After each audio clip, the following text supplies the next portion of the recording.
Hello student, इस video में हम पढ़ने वाले हैं व्याकरण की बुक का चैप्टर नंबर 1। मेरे पास क्लास 2 की बुक है ये, और चैप्टर का नेम है भाषा तथा भाषा के रूप। इस चैप्टर में हम पढ़ेंगे भाषा के बारे में और उसके रूप के बारे में। तो चलिए शुरू करते हैं बच्चों। यहाँ पर देखिए कुछ पिक्चर्स दी हुई हैं जिसमें बताया है कि एक में पढ़ा जा रहा है, पढ़ना, एक में लिखा जा रहा है, एक में बोला जा रहा है, एक में समझाया जा रहा है। तो देखिए ऊपर दिए गए चित्रों में विभिन्न व्यक्ति दूसरों को अपनी बात समझाने के लिए दूसरों की बात समझने की कोशिश करते हैं। तो ये क्या है? ये भाषा है। दूसरों को बात समझाना और दूसरे की बात को समझने को क्या कहते हैं? भाषा कहते हैं।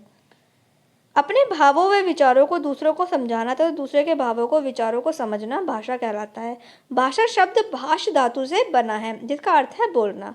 बोलना हमारे जीवन में बहुत महत्वपूर्ण है, क्योंकि अगर हम बोलेंगे नहीं तो सामने वाला कोई बात समझेगा नहीं, अगर वो बोलेगा नहीं तो हम समझेंगे नहीं। तो भाषा बहुत जरूरी है। बोलना हमारे जीवन में बहुत महत्वपूर्ण है। इससे ही हमें अपनी बात दूसरों तक पहुंचा सकते हैं तथा दूसरों की बात को सुनकर समझ सकते हैं। नेक्स्ट पेज पर आ जाइए। सोचिए, यदि अगर हम बोल नहीं पाते तो हमारे पास कोई भाषा नहीं होती, तब क्या होता? अगर लोग बोल नहीं पाते, हम नहीं बोल पाते, तो फिर क्या होता? तो देखिए आगे समझते हैं। पीछे दिए गए चित्र में आपने देखा कि मेंढक टर कर रहा है। बच्चे उसे समझ नहीं पा रहे हैं। चित्र में गूंगी लड़की कुछ बोलना चाह रही है पर बोल नहीं पा रही है, तथा पार्क में एक बोर्ड पर कन्नड़ भाषा में कुछ लिखा है, पर लड़की को वह भाषा नहीं आती है और वह उसे समझ नहीं पा रही है। इस प्रकार भाषा के बिना हमारा जीवन अर्थहीन सा प्रतीत होता है। यानी कि हमारा जीवन ऐसा लगता है कि कुछ है ही नहीं, क्योंकि ना तो हम बोल सकते हैं, अपनी बात को समझा सकते हैं, ना ही हम दूसरे की बात को समझ सकते हैं।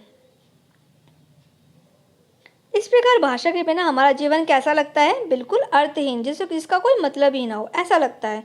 यदि हमें भाषा का ज्ञान ना होता तो हम ना मम्मी पापा से खिलौने लेने के लिए कह पाते और ना ही आइसक्रीम के लिए जिद कर पाते। अब देखिए भाषा के रूप की भाषा को किस किस रूप में भाषा के कितने रूप हैं। अब आप नीचे दिए गए चित्रों को देखिए और समझाइए कि उनमें भाषा का कौन सा रूप प्रयोग हो रहा है। जैसे चित्र में अध्यापिका बोल रही है और बच्चे उन्हें सुनकर समझ रहे हैं। ये भाषा का कौन सा रूप है?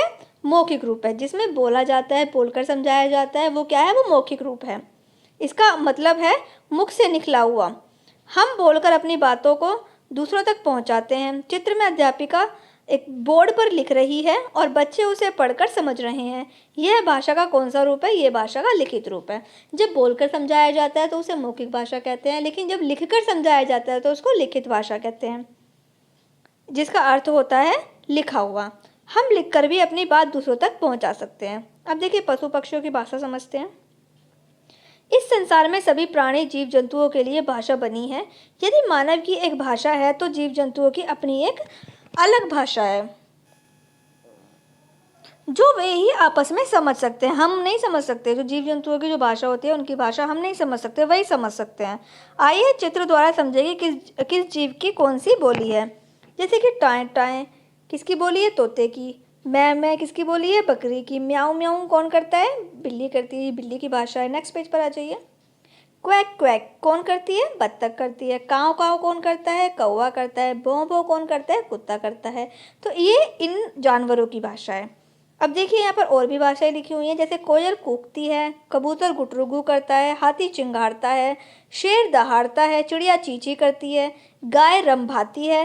तो संसार के सभी जीव जंतुओं में मनुष्य की भाषा सबसे बिल्कुल स्पष्ट और साफ है।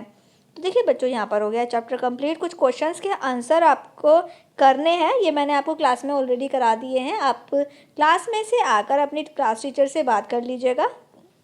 इसके बाद देखिए नेक्स्ट पेज पर कुछ लिखित प्रश्न हैं, तो ये आपको फिल कर लेने हैं बच्चों। बुक वर्क फिल कर लीजिए जल्दी जल्दी से। सबसे पहले सही विकल्प पर टिक करना है, जिसमें फर्स्ट वाला है भाषा का प्रयोग किस प्रकार किया जाता है।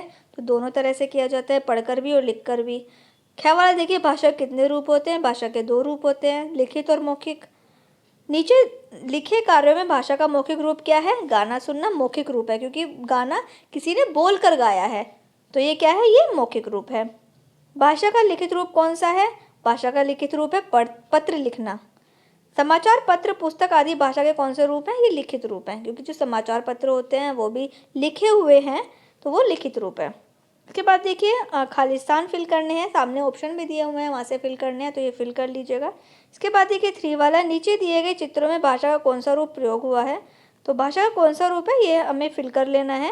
जैसे कि लिखने वाला रूप को लिखित रूप कहते हैं, बोलने वाले रूप को मौखिक रूप कहते हैं, बोलना और सुनना मौखिक रूप है। इसके बाद नेक्स्ट पेज पर आ जाइए। देखिए नेक्स्ट पेज पर कुछ एक्टिविटी वर्क भी दिया हुआ है, ये भी फिल करना है आपको। नाम लिखना है सबसे पहले कि ये किसकी पिक्चर है, किस एनिमल की पिक्चर है, किस जीव जंतु की पिक्चर है, और उसकी बोली लिखनी है। तो वैसे मैंने भी यहाँ पर फिल कर दिया, आप यहाँ से भी फिल कर सकते हैं, लेकिन सबसे पहले आप खुद से कोशिश कीजिए, खुद ही फिल कीजिए। और यहाँ पर हो गया चैप्टर कंप्लीट। आने वाली नेक्स्ट वीडियो में हम नेक्स्ट चैप्टर को पढ़ेंगे, चैप्टर 2 को।